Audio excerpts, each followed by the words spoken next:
If you're looking to enjoy Oktoberfest, the German American Social Club's president, Stephen Bauer, says there's a lot to look forward to.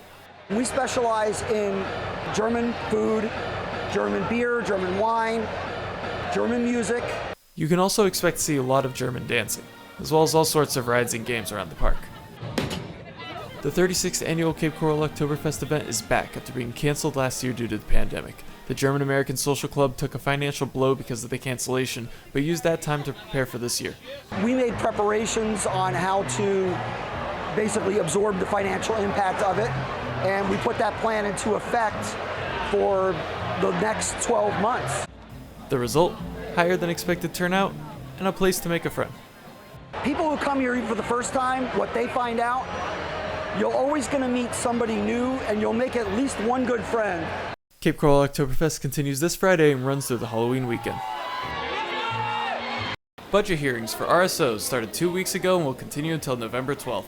Student clubs get to elaborate on the annual budget applications they sent last month to try to obtain funding for next year. The Senate Appropriations Committee listens to these hearings to decide what to cut from a club's budget. The committee will cut items that violate the finance code or are accessible for free on campus, and then decide further cuts based on what's best for the student body. We're not here to decide what we think is valuable or not on this campus. What we are here to decide is what we think is going to be the best use of these dollars in this present moment. The committee also considers cuts by looking at a club's history. They look at a club's membership and what was requested for past events to see if they followed on those initiatives. The reality situation is that we are going to have to cut budgets, but if you come in and you're honest with us about your membership, about your engagement, about the history of your club, then we're going to do our best for you. While the Allocations Committee does need to cut a large amount of money, I'm told that there's no reason to worry going into a budget hearing, even if the amount you request is high.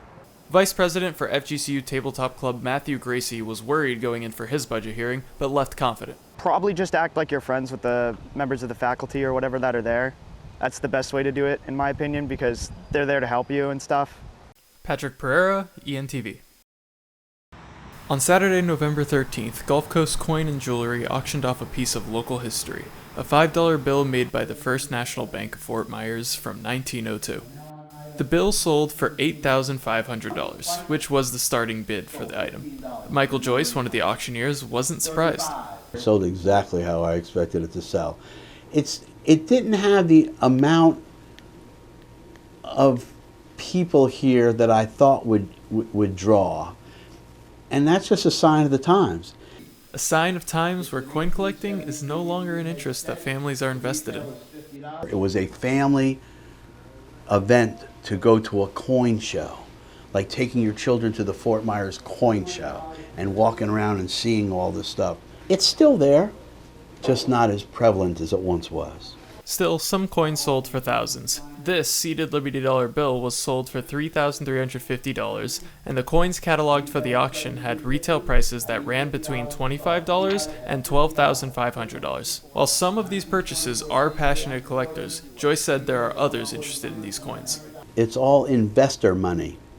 What you saw today was very little collector money and large amounts of investor money. Joyce said that investors buy these coins and other hard assets to help protect their net worth and savings from inflation and government intervention.